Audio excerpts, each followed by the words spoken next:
Chosen one, seal your lips. I know that is a strange way to begin, but heaven is deadly serious about this, and so am I. There is something God is about to move for you, something large, something you have waited a long time to see. And it is fragile in this early stage in a way that almost no one understands. What he is about to do for you cannot survive being spoken too soon. So before you tell another person about the thing stirring in your spirit, before you announce it, before you let it out of your mouth to the wrong ears, I need you to hear this message, because the single most common way that chosen people lose their breakthrough is not by lacking faith.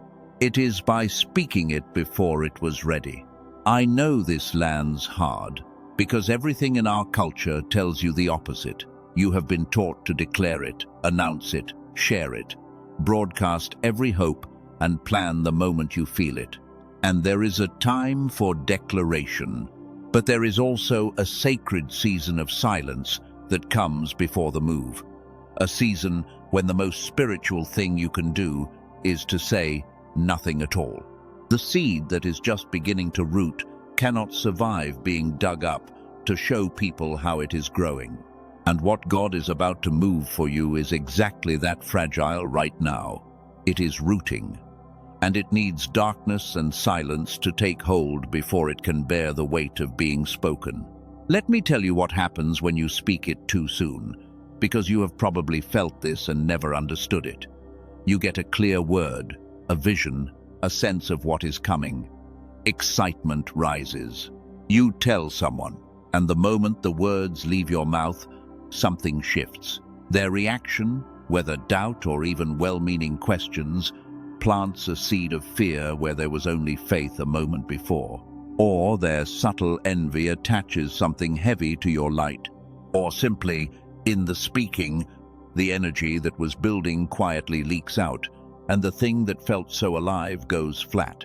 You have watched your own breakthroughs die this way again and again and blamed yourself for losing faith, when what actually happened was that you exposed something sacred before it was strong enough to be exposed. I know how lonely the sealed season can feel. When something wonderful is stirring, the most natural human impulse is to share it. Holding it in silence, carrying it alone, can feel almost like a burden. But hear me, the silence is not isolation. It is incubation. You are not hiding the thing in shame. You are protecting it in love, the way a mother protects what is growing within her long before she announces it to the world. The sacred secret you carry is not a weight. It is a privilege. It means heaven trusted you with something real enough to need protecting. If something in you is recognizing this, if you can feel the truth that you have lost things by speaking them too soon, do one thing with me before we go further. Comment the words, "I will guard this," not because a comment changes heaven, but because saying it commits your own spirit to the holy discipline of silence that the next season requires. Here is what I need you to understand about the sealed season. The command to seal your lips is not a punishment or a withholding. It is one of the highest forms of protection heaven offers. When God tells you to keep silent about what he is doing, it is because what he is doing is so significant that it must be shielded from every force that would try to abort it. You do not put a guard around something worthless. The very fact that heaven is asking you to protect this in silence tells you how valuable, how real, and how close it is. The seal is not a no. The seal is the security detail around a yes that is on its way. But I have to be honest with you about something, because you came here for truth. There is a reason that you have found it so hard to keep these things sealed, why the words seem to spill out of you before you can stop them, why you crave the validation of telling someone. It is not a lack of discipline. It is a specific condition, one that creates an almost compulsive need to speak what should be kept silent. I am going to tell you exactly what that condition is later in this message. And what a team of researchers in New York discovered about it, because what they found explains something spiritually sensitive people have struggled with their whole lives, but never had words for. For now, hold only this one question as we go. What if the reason you keep speaking what should be sealed was never weakness or a lack of self-control, but something inside you that can actually be restored? Hold that question. We will return to it. But first, I need to diagnose exactly what is happening when you speak too soon, because once you understand the mechanism, you will guard your breakthroughs with a fierceness you have never had before. Let me name some of the ways this has played out in your life, so you know I am speaking to you and not to a stranger. You have had dreams that died the moment you shared them with the wrong person. You have felt the excitement of a new direction drain away after you told someone who responded with doubt or a raised eyebrow. You have watched opportunities mysteriously fall apart shortly after you announced them, and you could never quite explain why. You may have even developed a superstition about it, a sense that talking about good things makes them disappear. That is not superstition. It is spiritual law. The premature word exposes the fragile thing to forces it was not yet strong enough to withstand. You have also, perhaps, felt the particular pain of having something sacred mocked or minimized by someone whose opinion mattered to you. You shared the deepest stirring of your heart, and they did not handle it with care. And something in you closed up, and the dream withered. That wound has made you hesitant to believe heaven for big things at all, because believing and then losing it publicly hurt too much. Hear me. The answer is not to stop believing for big things. The answer is to learn the sacred discipline of silence, so that what you believe for can grow strong in private before it ever faces the world. Your dreams did not fail because they were false. They failed because they were exposed too soon. Let me give you the diagnosis, and I want you to read it slowly, because it explains a pattern that has cost you more than you know.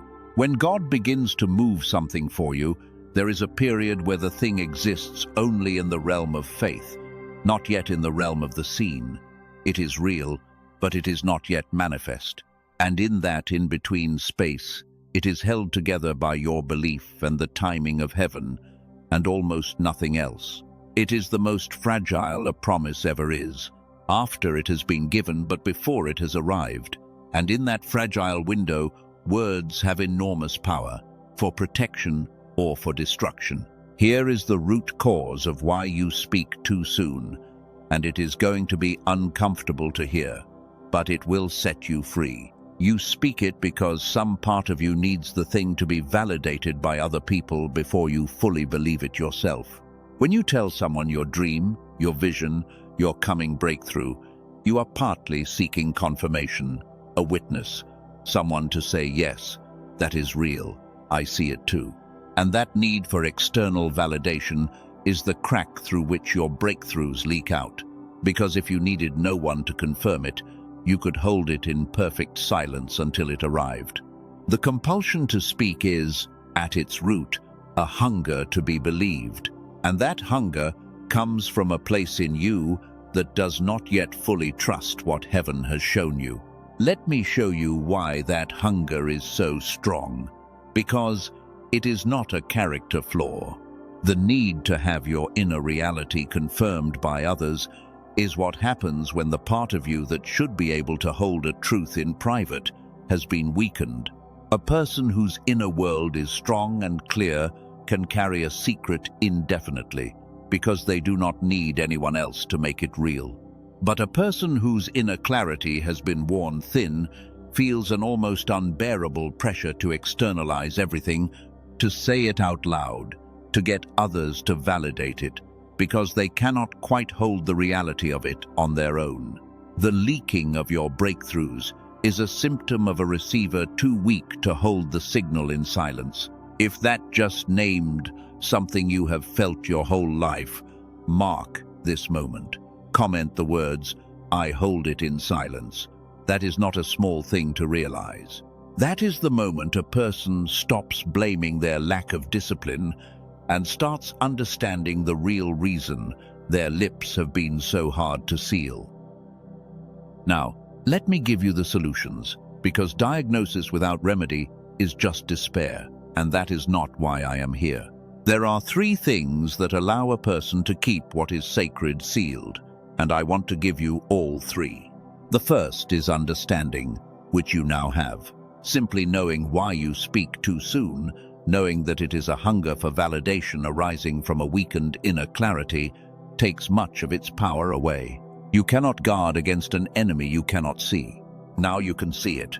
The next time the words rise to be spoken, you will recognize the impulse for what it is, a craving for confirmation, and you will be able to choose silence instead. The second solution is reframing the silence. Stop experiencing the sealed season as deprivation and start experiencing it as power. Every secret you keep is a deposit of strength. There is a peculiar authority that builds in a person who can hold a great truth without needing anyone to know it. The silence is not making you smaller. It is making you stronger. Each day, you guard the sacred thing without speaking it. You are building the inner substance that the breakthrough will require of you when it arrives. The sealed season is not lost time. It is the season your inner authority is being forged.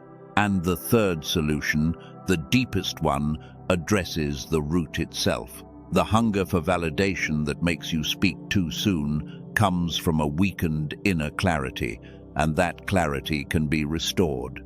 This is the part nobody tells you. You have treated your compulsion to speak as a permanent personality trait, something you simply have to white-knuckle your way around forever. But what if the inner weakness that creates the compulsion is not permanent at all? What if it has a specific cause, and therefore a specific remedy? You cannot willpower your way out of a hunger that comes from a depleted system. You have to restore the system, and when you do, the compulsion to speak quiets on its own, because the part of you that needed others to confirm your reality is finally strong enough to hold it alone. I told you I would come back to what a team in New York discovered about this exact condition, the weakened inner clarity that creates the hunger to speak. I am almost ready to bring it forward. But a discovery only matters once you feel the full shape of the problem it solves. So before the answer, you need to see what becomes possible when you can finally keep your breakthroughs sealed until they are ready. Let me show you that future now, because it is the very thing the sealed season is protecting. There is one more piece of the diagnosis I need to give you before we turn to the vision, because it will protect you from the people around you. Not everyone who asks about your life is safe to tell. Some people, even people who love you, cannot celebrate what they have not received themselves. When you share a rising breakthrough with someone still stuck in their own disappointment, your light can unintentionally provoke their pain, and what comes back to you is not blessing but a subtle resistance. This is not always malice. Often it is simply the overflow of their own unhealed places. But the effect on your fragile, rooting breakthrough is the same. It gets weighed down before it is strong enough to fly. So part of sealing your lips is wisdom about who and when. There will come a right time to speak and right people to speak to. Those who can hold your joy without diminishing it. Those who will water your seed instead of digging it up. But that time is not now, and most people are not them. In the rooting season, the circle of those who know should be very small, perhaps only you and heaven. Let the thing grow in the holy privacy between you and God until it is strong enough that no reaction can shake it. Then, and only then, let it be seen. Now let me show you what becomes possible when you master this, because the vision will give you the strength to stay silent. Imagine a season a few months from now where you have learned to hold the sacred in silence and watch what it does to your life. The breakthrough that is stirring right now, the one heaven told you to seal, grows strong in the dark and the quiet, untouched by the doubt or envy of others, until one day it is so rooted that nothing can shake it. And then it arrives, fully formed, undeniable, and the very people you attempted to tell early get to witness the finished thing instead of trampling the fragile beginning. They do not get to vote on your dream. They get to watch it come true. That is the reward of the sealed season. Not a smaller life, but a breakthrough that actually survives to completion. Let me show you the first face of that future. You become unshakable. The peculiar strength that comes from carrying great secrets without needing them confirmed makes you steady in a way you have never been. You stop needing other people to validate your reality because you have learned to hold your reality with heaven alone. And a person who does not need external validation becomes almost immovable. The opinions that used to derail you lose their power. The doubt of others cannot reach what you have learned to keep sealed. You walk through the world with a quiet, rooted authority that everyone can sense but no one can quite explain. Here is the second face of it. Your breakthroughs stop dying. The painful pattern of watching good things fall apart shortly after you spoke them simply ends. Because you protect them now, they grow to full strength and arrive intact, one after another. The things heaven moves for you actually make it all the way to manifestation because you have finally stopped exposing them in their fragile infancy. You become someone whose dreams come true, not because you started dreaming bigger, but because you finally learned to guard the dreams long enough for them to live. And here is the third face, the one that runs deepest. Your relationship with heaven becomes richer than it has ever been, because the sealed season forces an intimacy that the noise of constant sharing never allowed. When you have a sacred secret that only you and God know, a private world develops between you, a closeness, a trust. The things you cannot tell anyone else, you tell him. And in that holy privacy, you come to know the voice of God more clearly than you ever could when you were broadcasting everything to everyone. The silence with others becomes deep conversation with him. That intimacy alone is worth the discipline of the sealed lips. Anchor that future right now, because what you declare you begin to draw toward you. Comment the words, sealed and protected. Say it not as a beggar hoping, but as a chosen one guarding what heaven is about to deliver.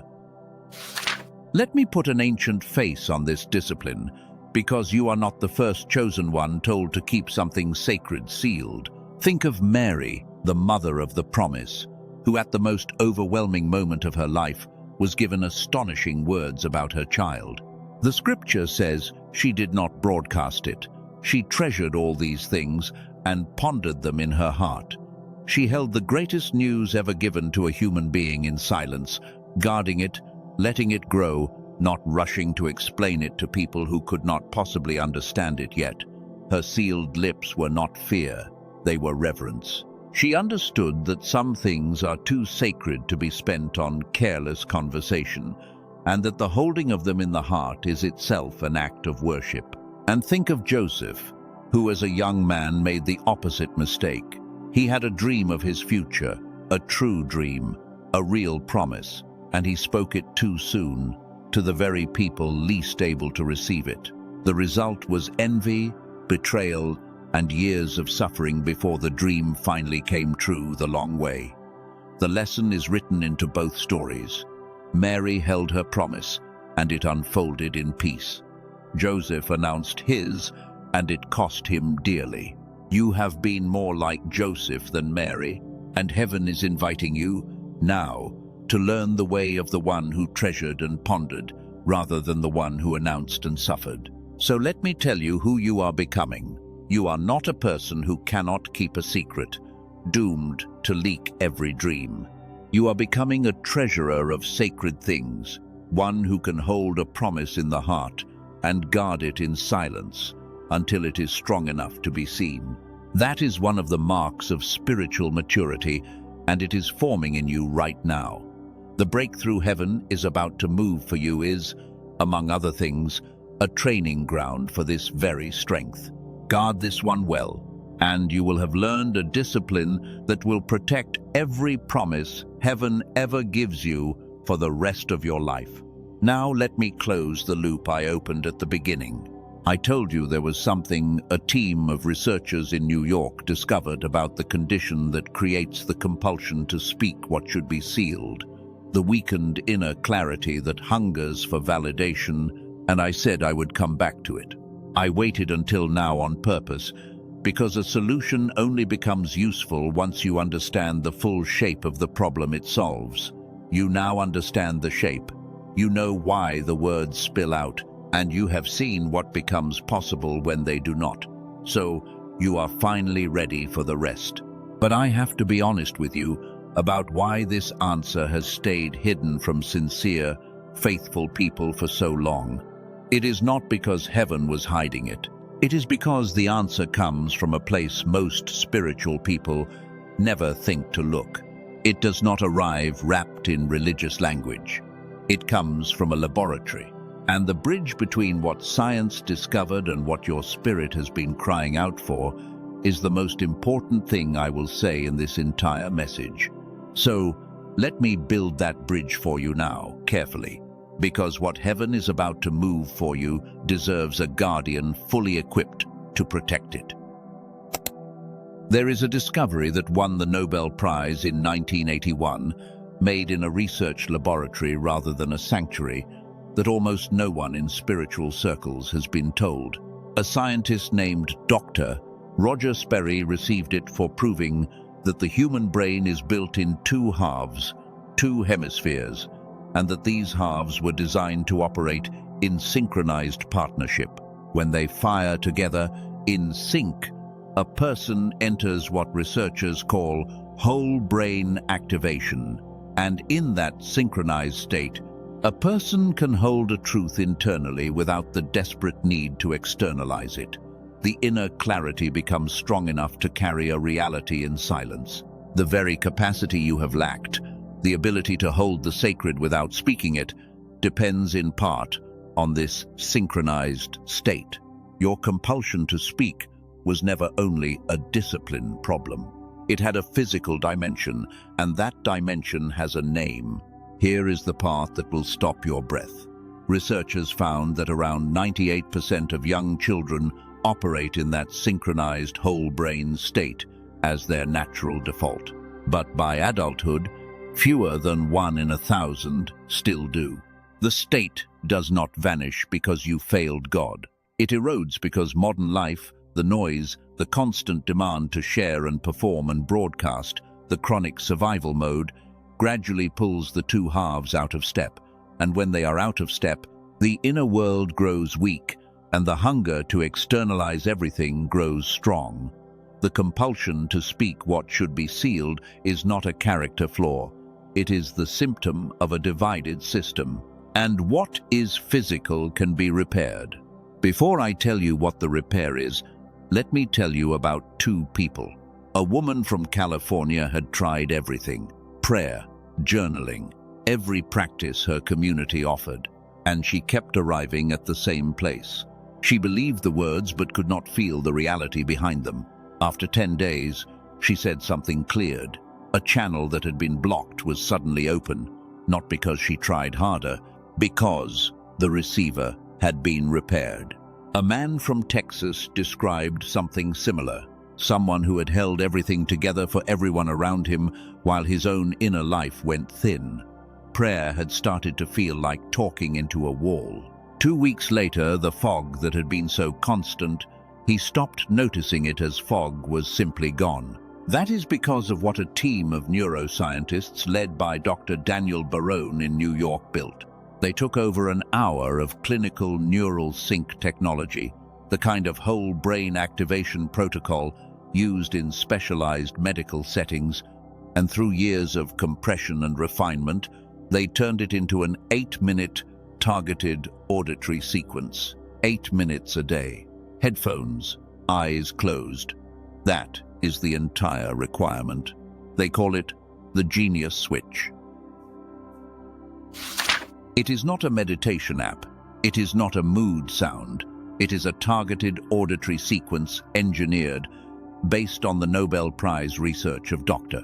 Sperry to bring the two hemispheres back into sync and restore the whole brain state that was your default in childhood.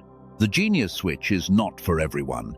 It is for the chosen one who understands that God prepared not only the breakthrough, but the inner strength required to guard it. The person who has lost sacred things by speaking them too soon. Who has felt the hunger for validation and could not seem to master it, and who is finally willing to stop treating their compulsion as a permanent weakness and start treating it as something with a specific address. Most people who hear this will scroll past because they have made peace with leaking every fragile dream before it could grow. You are still here. That is not coincidence. That is the persistence of someone who refuses to lose another breakthrough to a careless word. Let me tell you what it costs, because it will surprise you. Colleagues told Dr. Barone this would be fair value even at $500. In-person neurofeedback runs $300 an hour. A home machine can cost $7,000. It was not released at $500 or $200 or $100. It was released at $49. And today, on the direct page, an additional $10 off brings it to $39. Along with it come 4 free editions: a guided visualization from a top-rated creator, a grocery guide that saves $100 a month, a century-old text on attracting provision, and a printable guide of 5 daily habits. All of it is backed by an unconditional money-back guarantee. Listen once. Listen 80 times. If it does not do for you what it has done for over 18,000 people, every dollar comes back. No conditions. Let me frame this the way your spirit needs to hear it. What God is about to move for you becomes far easier to protect when the inner clarity that holds it in silence is restored. Not because the breakthrough is in doubt, but because the receiver that can guard it in stillness is finally strong again.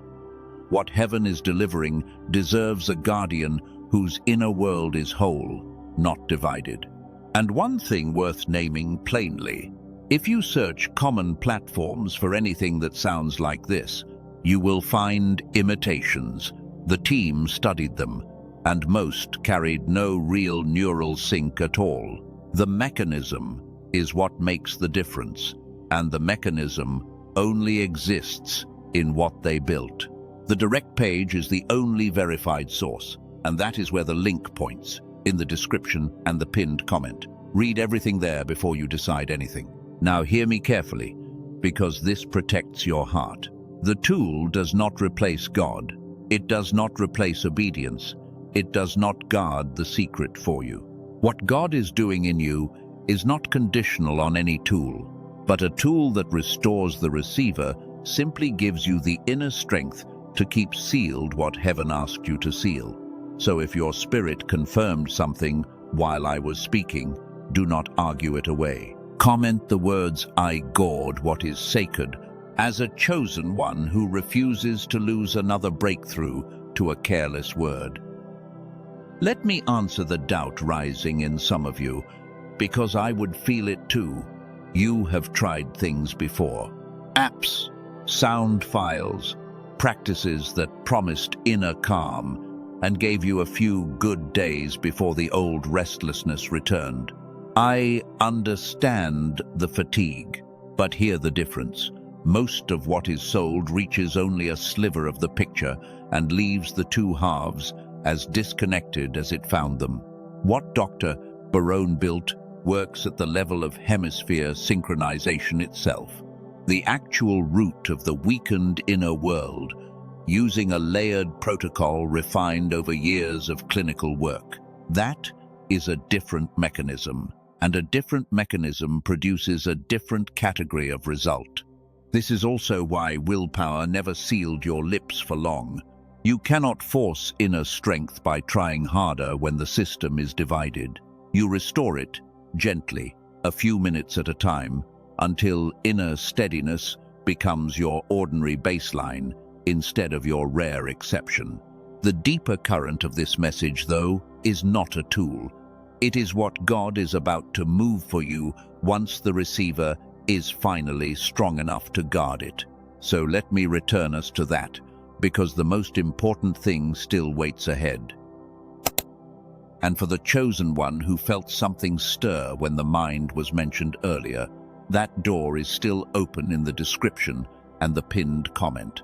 It is a small step, but small steps taken from a clear, steady mind have protected breakthroughs that careless words would have killed. That is the only place I will point to it. Everything that remains in this message belongs entirely to something deeper, and it is time we return to it. I want to speak to who you actually are now. Underneath the years of leaking your dreams, you are a guardian. Heaven does not entrust fragile, sacred things to careless people. The very fact that God is asking you to seal your lips tells you that you are being treated as someone capable of guarding something precious. That is not a rebuke. It is a promotion. You are being moved from the ranks of those who broadcast everything into the ranks of those who can be trusted with mysteries. The sealed assignment is a sign of the confidence of heaven in you, not its disappointment. You are also a person of depth.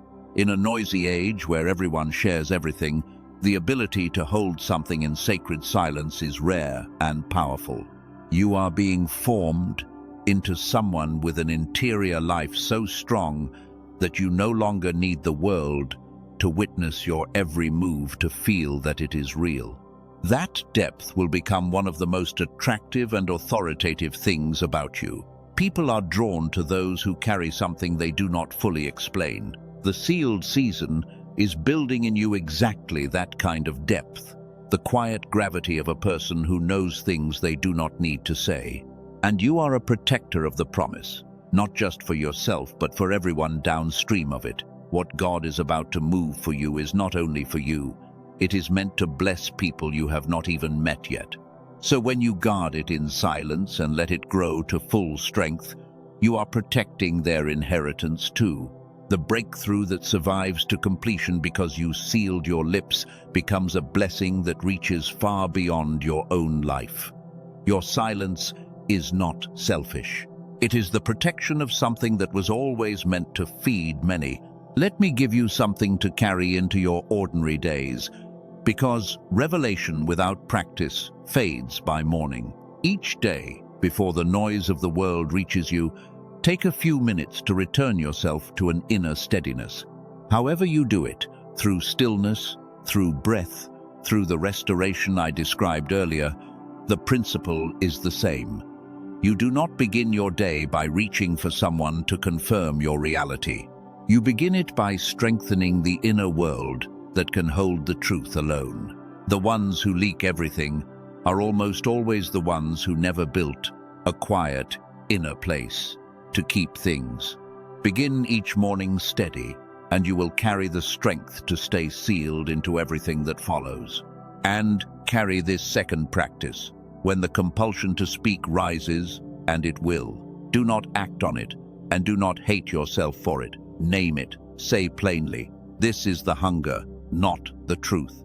The hunger says you need someone to confirm it. Say it out loud. Make it real. The truth says it is already real, and heaven is enough of a witness.